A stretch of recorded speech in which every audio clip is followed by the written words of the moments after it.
في ساحة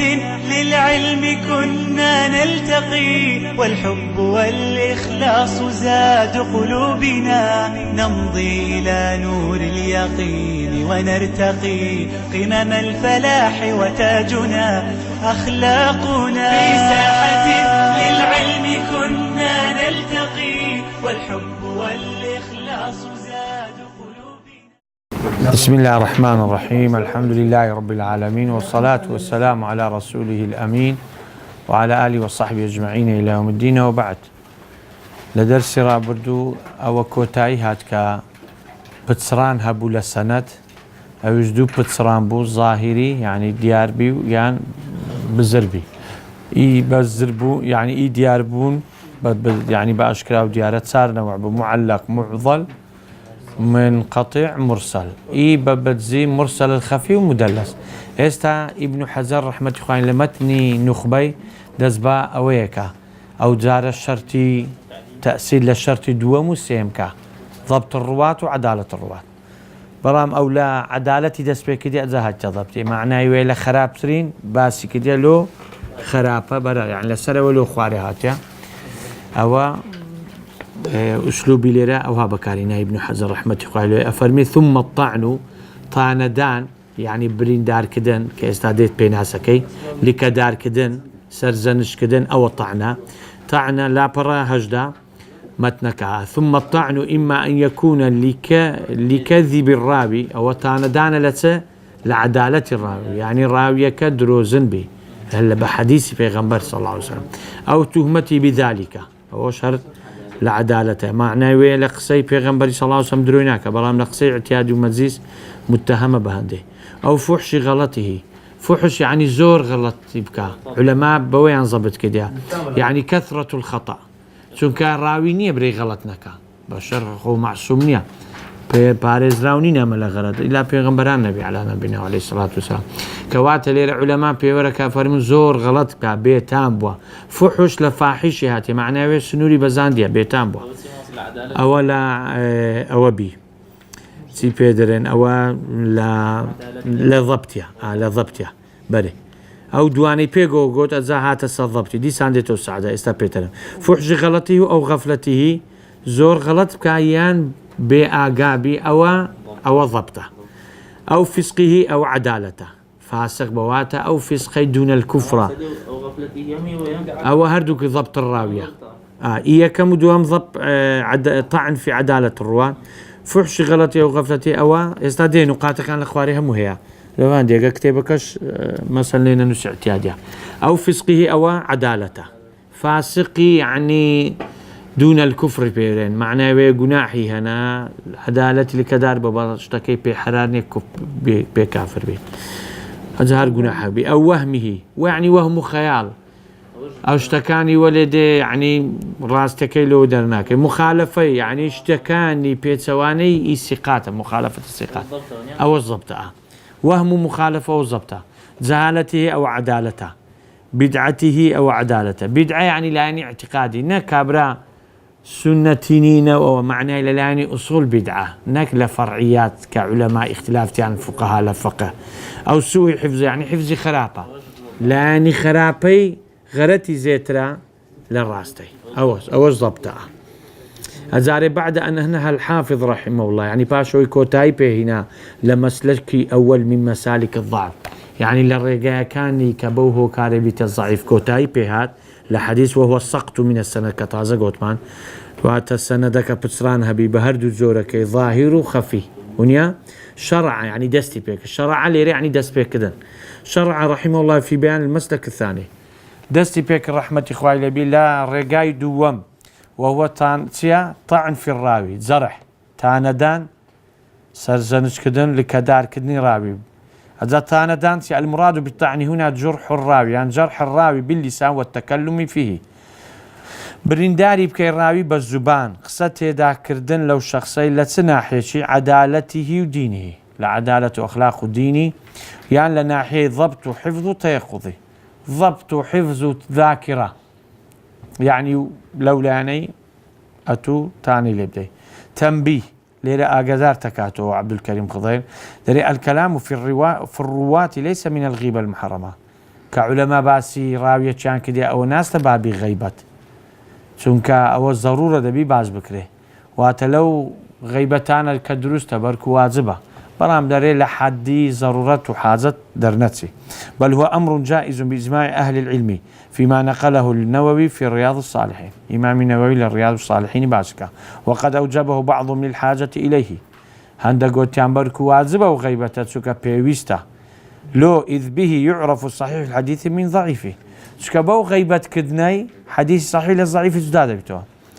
بە هۆکاری وێ ئەو شخصە ضعیفە حەدیثەکە ضعیفە بکارباتە لە صحیحی جودا بێتەوە وهذا بەڵام ئەفەرمیت وهذا لا يعني إطلاق عنان اللسان بجرح الرجال من غير حاجة بەڵام معنایەوە نییە ئەتو زبانت بەردەی لە خەڵکی برێ وەڵاهی لەبەرەوەی پێویستە و ضرورەتە و لە فەوقی حاجەت غیبەتیان بکەیت ئەوە دیار کرد کە سیقە نیە تەواو فإن ذلك إنما جوز للضرورة الشرعية أو درست غيبتك لو ضرورة شرعية ولهذا حكم العلماء بأنه لا يجوز الجرح بما فوق الحاجة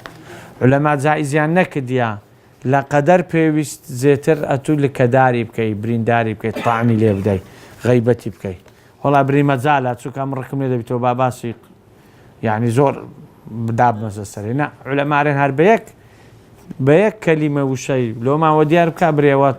تاني اللي دري لا ضبط العدالة تواومتي دقينو قصيلي ورناكني أجاو لي رد جدادة كاتو شرحي كده فالطعن في الراوي من ناحيتين تاندان للراوي لدولا أنا كبوي واسطي هندي حديث ضعيف به إلا ضبط بدا حديثك خفيفة ضعيفة كي لا عدالة يعني لدين وتقوى معناوية شديدة برنابيتو حديثا كمكري بربرتو بس لي ضبطي بربيتو قيديك حتى إيديبك يكمن من حيث عدم عدالته لو لاني كدري عدالتين دومين لو ناحي من حيث عدم ضبطه كدري الضبط وذاكر وحفظ باشنا معه أجا يكمن وأوجه الطعن المتعلقة بانتفاء العدالة 5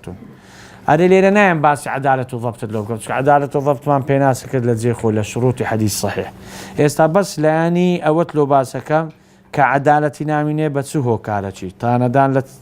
لعدالة ذا بتسه كذب راوي دروزنا لحديث بيغمبر صلى الله عليه وسلم دومين تهمة بالكذب لقصي عديادي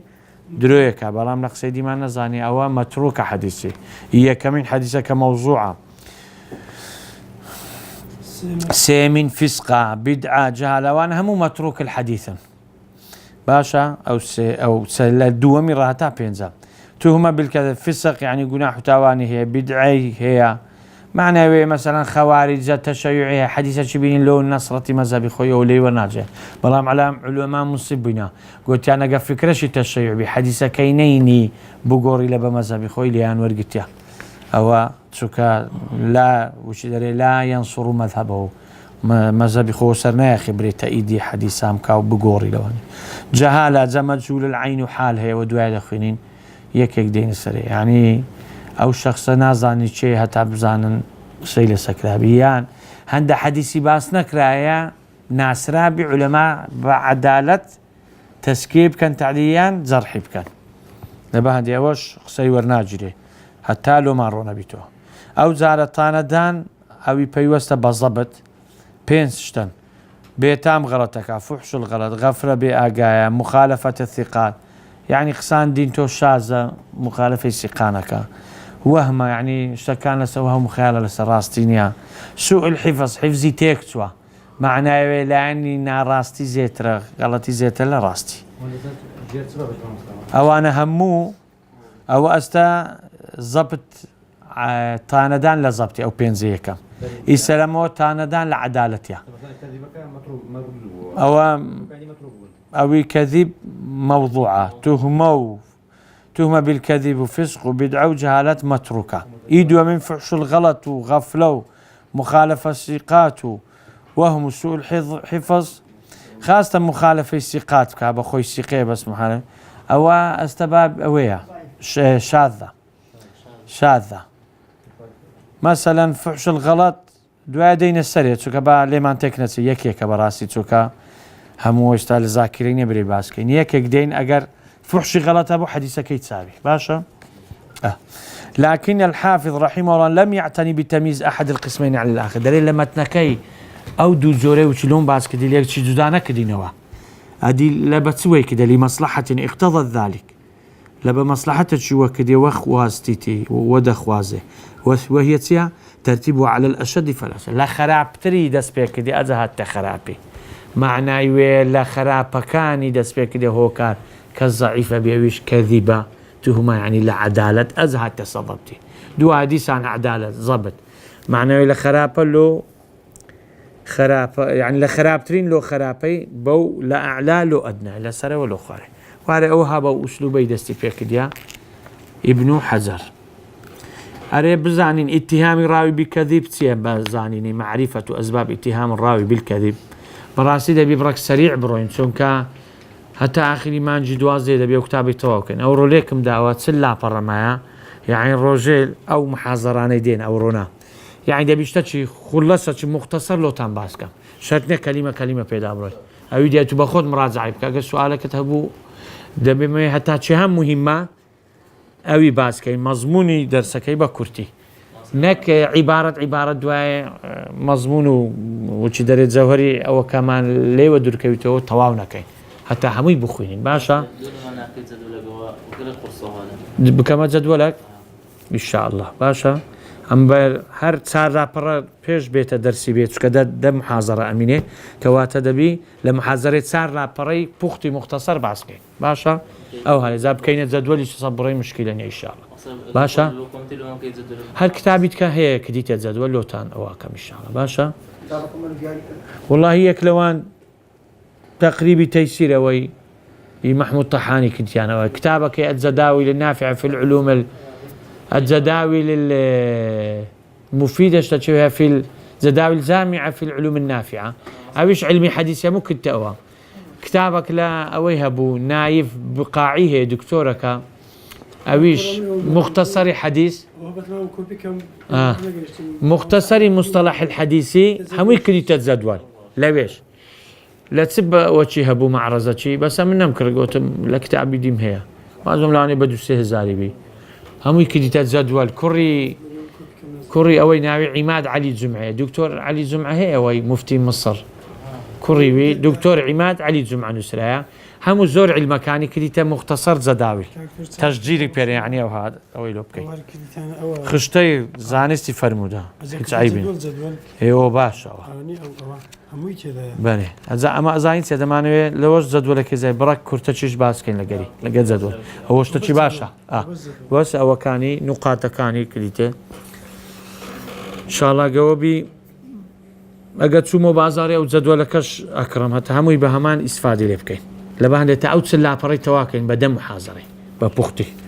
شكيستا بس عبارة ما خنده تايستا تواوش نابي استا وبكرتي لو دو نقطة سأري معرفة أسباب اتهام الراوي معنى أن لا يروي ذلك الحديث إلا من جهته ويكون مخالفا للقواعد العامة بتبزاني متهم الراوي بكذب كحديثة كي متروكة تركة كان علماء نابي تحجزوا عملي بينا كان ورناقرن معنى الراوي أو حديثة إلا لكنوي هي مخالفش لقواعد عامة الشرعي معناه إذا كستك ناكاته ومخالفة دقاء أصول الدين لبهند اللي ورناجي دو أمين أن يعرف الراوي بالكذب في كلام العادي ديتيت يعني لما تزيس عن أو راوي قسيانك راسنيا لبهند سوك متهمة بدرو حديثة كي متروكة احتياطا أنك وحديثي بيغمبري صلى الله عليه وسلم بقوري هو متروكة بس إيا كمين هلا حديثي بيغمبري شواك صلى الله عليه وسلم هو موضوعه هو ذكر الشيخ الإسلام أبي باس لكن هتا بين السر اشتشدي أبي شرباس اتهام والفسق في الشرعي نيجو فسق كطعن العدالة خروج عن طاعة الله عز وجل بخوي للشرعي يستوي اصطلاحي تواوي كأمام باسمان أو يكلوان معنوي لطاعة خواي بالصدر معنوي جناحي هي كسب جناحنيا بلا مو بشرة باوي قرتي وجدر خوي وقرتي بهندك جناحا راوي أو هابطان العدالة يدري حديثي لي ورناجري حديثك كي تركك لي بلا فسقك بي كدون الكفر مثلا كابرا روجي نقري بلا إيماني فيها ئەو بە ڕۆژی نەگرتن فاسقە بی دەرچۆ لە سنووری خوای لە تاعاتی خوای بەڵام پێ کافر نابی چووکارە ئیمانم پێە خوا عەزابێدا بە قەدەرەوە دێگە نەگەڕاوە لەسەر ڕۆژیان ونیە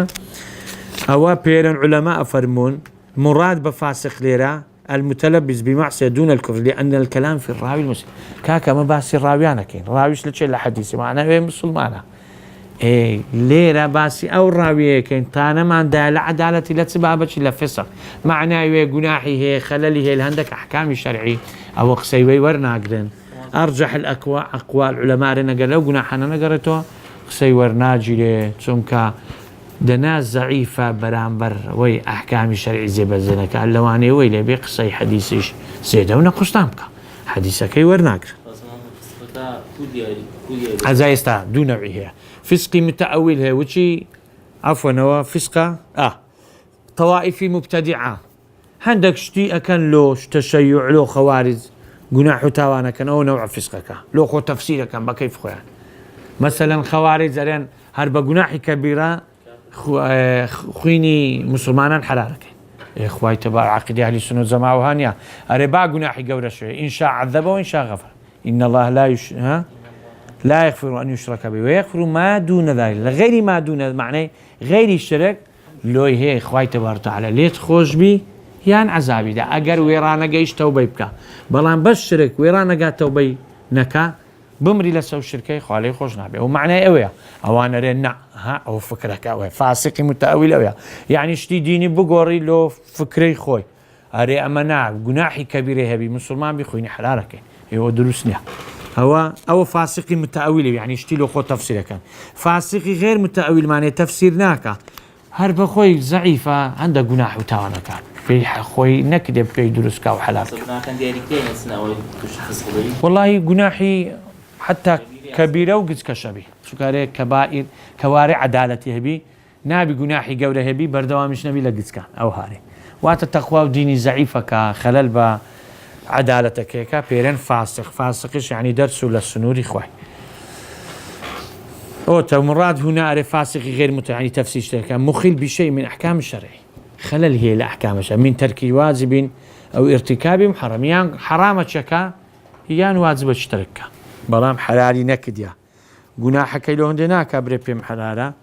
لبهندش واجبك وازنين بي دروس ببريد دروس توبكا تفسير ناكا